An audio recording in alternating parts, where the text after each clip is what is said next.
The first snow of November fell quietly over the quiet neighborhood in Provo, Utah. Soft white flakes settled on rooftops, lawns, and parked cars, making the world look peaceful, perfect, untouched, inside a modest blue house at the end of Maple Street. Emily Carter stood in her kitchen stirring a pot of soup. The smell of garlic and rosemary filled the warm room. Steam fogged the windows while Christmas music played softly from a small radio. Emily liked nights like this. Simple, calm, safe. But she didn't know that somewhere across town, a man had already been paid to end her life. And the person who paid him was the man she loved. Her husband, Jason Carter, stared at the phone in his hand, his thumb hovering over the screen. One message, one decision. That was all it took.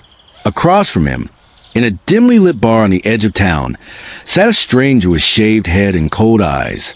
The man's name was Rick Dalton. At least that's what he called himself. Jason had found him through a chain of whispers, online forums, encrypted messages that promised something terrible. A problem solver. Rick leaned forward, his voice low. "You sure about this?" Jason swallowed. Images of Emily flashed through his mind. Her smile, her laugh, the way she hummed while cooking. For a split second, doubt crept in, but then another image replaced it. Emily discovering the truth. Emily leaving him. Emily taking everything. The house. The money. The reputation he spent 15 years building. His jaw tightened. "She can't find out," Jason muttered. Rick leaned back in his chair. "That's not what I asked." Jason exhaled slowly. "Yes," he said. "I'm sure." Rick nodded once. 10,000. Half now, half after. Jason slid a thick envelope across the table. Rick didn't open it. He just weighed it in his palm.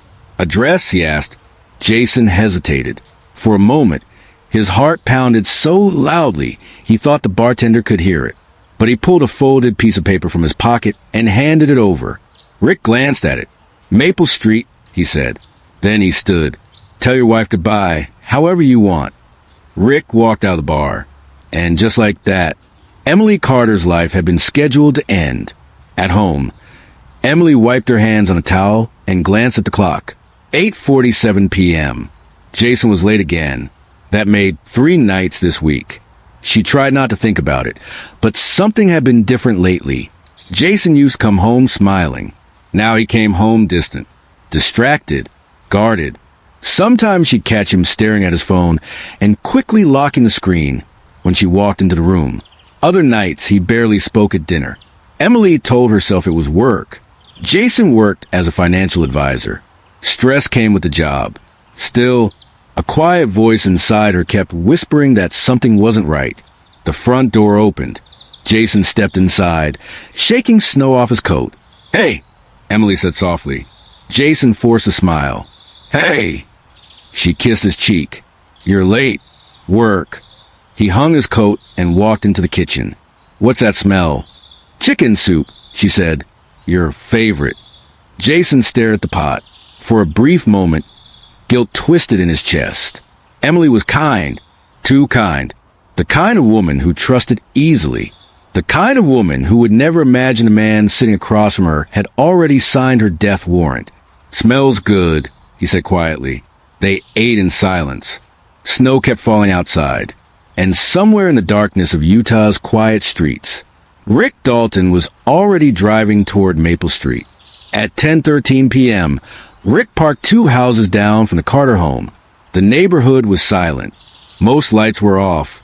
Perfect conditions. He stepped out of the car and pulled his hood over his head. Rick wasn't nervous. He had done jobs like this before. Break in. One quick act. Gone in minutes. The police usually chalked it up to robbery or a random attack. People rarely imagine murder could be hired like a service. Rick approached the house slowly. A light was still on in the living room. He moved toward the side door. Then something unexpected happened. The front door opened. Emily stepped outside carrying a trash bag. Rick froze in the shadows. She walked toward the garbage bin near the curb, close enough that he could see her clearly under the porch light. She looked normal, ordinary, not the kind of person people usually paid to eliminate. She tossed the bag into the bin and turned to go back inside. Then she slipped. Her foot slid on a thin sheet of ice. Rick moved without thinking. He caught her arm before she hit the ground. Emily gasped. "Oh my gosh, thank you." She laughed nervously. Rick didn't answer right away. She looked up at him. "Do you live nearby?" Rick's mind raced. He had expected fear. Screaming, not gratitude. "Yeah," he said quietly. "Just walking." "Well, you saved me from a broken tailbone," she smiled. "Thank you." Rick studied her face. Then something strange happened. For the first time in years, he hesitated. Back inside the house, Jason checked his phone again. 10:17 p.m. No message yet. Rick had said he'd send confirmation once the job was done. Jason poured himself a drink. His hands trembled slightly. This was it. Soon everything would be solved. No divorce. No scandal. No losing half his assets. No Emily exposing the affair he'd been hiding for months. The plan was simple. Emily would die, and Jason would become the grieving husband. He rehearsed the story in his head. Shock, tears, funeral, sympathy, insurance payout, a clean reset. He lifted the glass to his lips. Then his phone buzzed. Jason froze. A message from Rick. 3 words. Change of plan. Jason's stomach dropped. He typed back immediately. "What does that mean?" A minute passed. Then another. Finally Rick replied, "Your wife doesn't deserve this." Jason stared at the screen in disbelief. "What?" Another message appeared. "And neither do you." Jason felt cold. "What are you talking about?" Rick's final message appeared seconds later. "Check the news tomorrow." Jason didn't sleep that night. The next morning, police cars surrounded Jason's office building. Red and blue lights flashed across the snowy parking lot. Jason stepped out of his car, confused. 2 detectives approached him. "Jason Carter?" one asked. "Yes." "Sir, we need you to come with us." His heart started pounding. "What's going on?" The detective's voice was calm. "You're under arrest for solicitation of murder." Jason's legs nearly gave out. "What? That's insane." The detective pulled out a phone. On the screen was a video. Jason sitting in the bar, sliding the envelope across the table. Rick accepting it. Jason felt the world collapse around him. "What is this?" he whispered. The detective's voice was cold. "The man you hired?" "He's an undercover informant working with the police." Jason's blood drained from his face. Rick Dalton was never a hitman. He was part of a sting operation targeting people who tried to hire killers online. Jason had walked straight into it. And now, everything was over.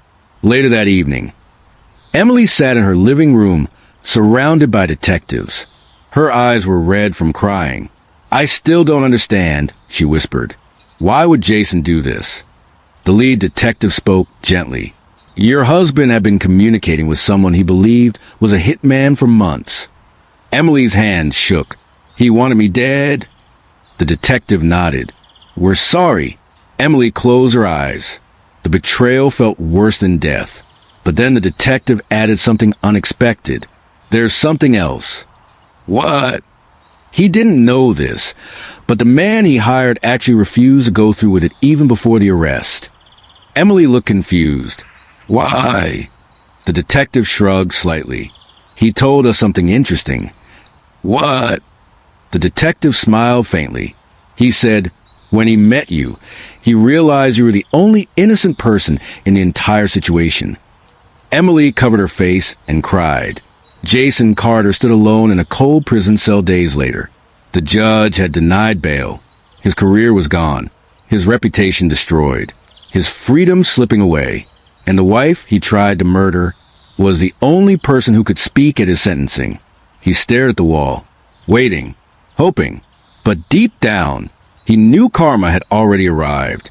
6 months later, the courtroom was packed. Jason sat in handcuffs, pale and exhausted. Emily walked into the room slowly. She looked different, stronger. The judge asked her one question. "Mrs. Carter, would you like to make a statement?" The entire room went silent. Emily looked directly at Jason. For a moment, their eyes met. Then she spoke. "I spent 10 years loving this man." Her voice trembled slightly. "I trusted him with my life." Jason lowered his head, and he decided my life was worth $10,000. The courtroom remained silent. "But today," Emily continued, "I'm not here for revenge." Jason looked up slowly. "I'm here for closure." She turned to the judge. "I hope the court gives him the sentence he deserves." Then she looked at Jason one final time. "And I hope he spends every day remembering the life he destroyed." The judge nodded. Moments later, the sentence was announced. 25 years in federal prison. Jason Carter collapsed into his chair. Justice had spoken, but the story didn't end there. 1 year later, Emily Carter stood outside a new home in Colorado. A fresh start, a new life. The past still hurt, but she had survived something unimaginable. And sometimes survival itself is the greatest victory. But somewhere far away, inside a prison cell, Jason Carter still woke up every night at the same time, 10:13 p.m., the exact moment the hitman had arrived at his house. The moment his life began to fall apart. A reminder that karma doesn't always come fast. But when it comes, it never misses. But here's the question that still divides people who hear the story. If the undercover informant hadn't been working with police, if the stranger had really been a killer, would Emily Carter still be alive today? Or would Jason's plan have worked? And what do you think Emily should have done? Forgive him? Or make sure he never sees freedom again? Tell me what you think in the comments below. And if you enjoy real stories about crime, betrayal, and shocking twists, don't forget to like, subscribe, and turn on notifications, because the next story might be even more unbelievable than this one.